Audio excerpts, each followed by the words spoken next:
നമ്മുടെ ജീവിതത്തിൽ നമ്മെ ഒറ്റപ്പെടുത്തിയവർ, നമ്മെ തള്ളിപ്പറഞ്ഞവർ, അവഗണിച്ചവർ, സ്നേഹം നടിച്ചിട്ട് പറ്റിച്ചവർ, ആരെയും ഒന്നും നമ്മൾ ഓർത്തിരിക്കേണ്ട കാര്യമില്ല. നമ്മുടെ പൂന്തോട്ടം നശിപ്പിച്ചവർ ഒരു പക്ഷെ അന്ധന്മാരായിരിക്കാം. ദൈവം അതൊക്കെ, ആ സഹനമൊക്കെ അത് നന്മയാക്കി മാറ്റും. ആ സഹനങ്ങളൊക്കെ ദൈവം അതൊക്കെ നന്മയാക്കി മാറ്റും. അതെല്ലാം മഹത്വമായിട്ട് മാറ്റും. ഹല്ലേലൂയ, യേശുവേ ആരാധന, യേശുവേ ആരാധന. തൻ്റെ സഹോദരന്മാരോട് ജോസഫ് വളരെ കാര്യമായിട്ട് ഇങ്ങനെ പറയുന്നുണ്ട്. 50-ാമത്തെ അധ്യായം 20-ാമത്തെ വചനം, ഉൽപ്പത്തിയുടെ പുസ്തകം 50:20. നിങ്ങൾ എനിക്ക് തിന്മ ചെയ്തു, പക്ഷെ ദൈവം അത് നന്മയാക്കി മാറ്റി. ഇന്ന് കാണുന്ന പോലെ അനേകം പേരുടെ ജീവൻ രക്ഷിക്കാൻ വേണ്ടിയാണ് അവിടുന്ന് അത് ചെയ്തത്.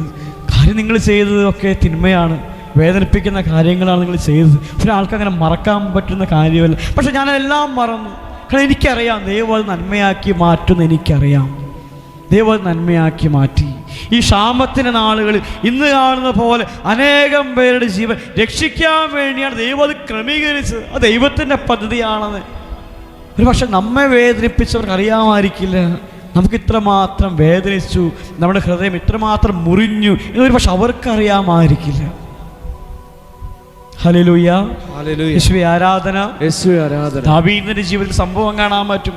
ദാവീദിനെ മൂത്ത മകൻ അബ്സലോം കൊട്ടാരത്തിന് ഇറക്കി വിടും. ഈ കൊട്ടാരം പിടിച്ചെടുക്കും, അധികാരം പിടിച്ചെടുക്കും. അവനെ തെരുവിലേക്ക് അവനെ പറഞ്ഞു വിടും. സൈന്യവും അധികാരം എല്ലാം മകൻ അബ്സലോം സ്വന്തമാക്കും. അങ്ങനെ കയ്യിലൊന്നുമില്ലാതെ ദാവീദ് നടന്നു പോകുന്ന വേളയിൽ ശിമെയി എന്ന് പേരായ ഒരു മനുഷ്യൻ വഴിയിൽ നിന്നുകൊണ്ട് ഈ ദാവീദിനെ പരിഹസിക്കും. രാജാവ് ഇറങ്ങിപ്പോണെന്ന് കണ്ടോ, എങ്ങനെ നടന്നിരുന്ന മനുഷ്യനാണ് നോക്കി, പിച്ചക്കാരനെ പോലെ കയ്യിലൊന്നുമില്ലാതെ നമ്മുടെ ദാവീദ് രാജാവ് നടന്നു പോകാമെന്ന് പറഞ്ഞുകൊണ്ട് ഈ ശിമെയി എന്ന് പേരായ മനുഷ്യൻ ഈ ദാവീദിനെ പരിഹസിച്ച് കൂടെ നടന്ന് പരിഹസിച്ച് അവൻ്റെ പിന്നാലെ നടക്കുന്നത് കാണാൻ പറ്റും. അപ്പോൾ പടയാളികൾ ദാവീദിൻ്റെ കൂടെ കുറച്ച് പേര് കൂട്ടത്തിലുണ്ട്. അവർ പറയും അവനെ കൊന്നുകളയട്ടെ, അവൻ അങ്ങേ പരിഹസിച്ചുകൊണ്ടിരിക്കുകയാണ്. അപ്പോൾ ദാവീദ് രാജാവ് പറയും, ദൈവം അനുവദിച്ചത് കൊണ്ടത്രേ അവൻ എന്നെ പരിഹസിക്കണത്. എന്താ നമ്മൾ കേട്ടത്? ദൈവം അനുവദിച്ചത് കൊണ്ടത്രേ അവൻ നമ്മളെ പിന്നാലെ നടന്ന് അപഹസിക്കണം. അതുകൊണ്ടാണ് നമ്മുടെ ജീവിതത്തിൽ ഓർക്കേണ്ട കാര്യമുണ്ട്. നമ്മെ കുത്തി മുറിവേൽപ്പിച്ചവർ ആ ദൈവം അനുവദിച്ചത് കൊണ്ടത്രേ നമ്മെ വേദനിപ്പിച്ചത്. നമ്മെ ഇട്ടേച്ചു പോയവർ ദൈവം അനുവദിച്ചത് കൊണ്ടത്രേ. ആവശ്യ സമയത്ത് കൈ നീട്ടിയിട്ട് കൈ തട്ടി മാറ്റിയവർ ദൈവം അനുവദിച്ചത് കൊണ്ടത്രേ. നമ്മെ വേദനിപ്പിച്ചവർ ദൈവം അനുവദിച്ചത് കൊണ്ടത്രേ അവരങ്ങനെ ചെയ്തു. ദാവീദ് അത് പറഞ്ഞു കഴിയുമ്പോൾ സംഭവിക്കുന്ന കാര്യം, കുറച്ച് കഴിയുമ്പോൾ എന്തെല്ലാം ദാവീദ് നഷ്ടപ്പെട്ടോ അതെല്ലാം ദൈവം തിരിച്ചു കൊടുക്കും. അതെല്ലാം മഹത്വമായിട്ട് മാറും. ആ സഹനം മഹത്വമായിട്ട് മാറും. ഹല്ലേലൂയ, യേശുവേ ആരാധന, യേശുവേ ആരാധന, യേശുവേ ആരാധന. പഴയ നിയമത്തിൽ ജോസഫ് അത് ഈശോയുടെ പ്രതിരൂപമാണ്, നിഴലാണെന്ന് അച്ഛൻ പറഞ്ഞു. സഹോദരന്മാർ 20 വെള്ളിക്കാശിന് വിറ്റവൻ അവരുടെ ഭരണാധികാരിയായിട്ട് മാറി. ഈശോയെ 30 വെള്ളിക്കാശിന് വിറ്റു. കർത്താവ് കുരിശിൽ തറയ്ക്കപ്പെട്ടു, മരിച്ചു. അവസാനം ഉദ്ധാനം ചെയ്യുമ്പോൾ ലോകം മുഴുവനും ജീവന്റെ സ്രോതസ്സായി കർത്താവ് മാറുന്നുണ്ട്.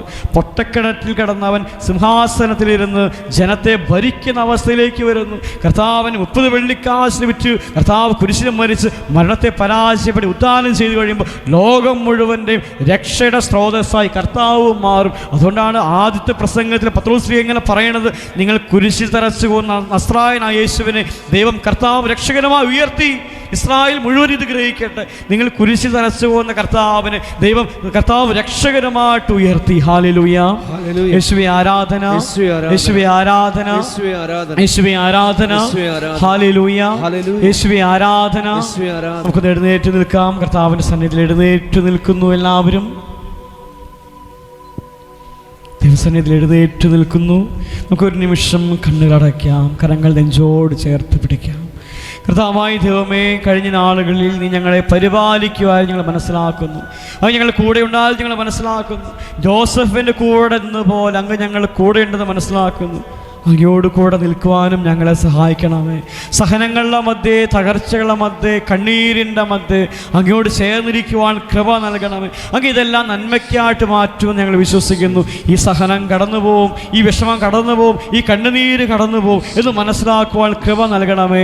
ഒരു മഹത്വത്തിൻ്റെ സമയമുണ്ട്, മഹത്വത്തിൻ്റെ കാലഘട്ടം എന്നെ കാത്തിരിപ്പുണ്ട്. ദൈവം എന്നെ ഉയർപ്പിക്കുന്ന സമയമുണ്ട്, ഈ കല്ലറയിൽ നിന്ന് കർത്താവിനെ ഉയർപ്പിക്കുന്ന സമയമുണ്ട് എന്ന് മനസ്സിലാക്കി പ്രത്യാശയോടെ ജീവിക്കുവാൻ കൃപ നൽകണമേ. പ്രത്യാശ നിങ്ങളെ നിരാശരാക്കുന്നില്ല. പ്രത്യാശയോടെ ജീവിക്കുവാൻ, നിരാശയുടെ മധ്യേ പ്രത്യാശയോടെ അങ്ങയുടെ കുരിശിലേക്ക് നോക്കുവാൻ കൃപ നൽകണമേ. കർത്താവേ കരുണയായിരിക്കണമേ, കർത്താവേ കരുണയായിരിക്കണമേ, കർത്താവേ കരുണയായിരിക്കണമേ. കരങ്ങളിൽ സ്തുതിക്കാവോ. Hallelujah, hallelujah, hallelujah. യേശുവേ ആരാധന, ആരാധന, ആരാധന. Hallelujah, hallelujah, hallelujah, hallelujah, hallelujah, hallelujah, hallelujah.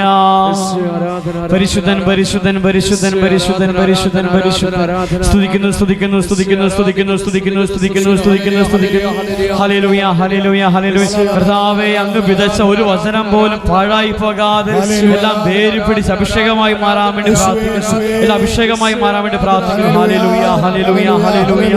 യേശുവേ ആരാധന, ആരാധന, ആരാധന, ആരാധന.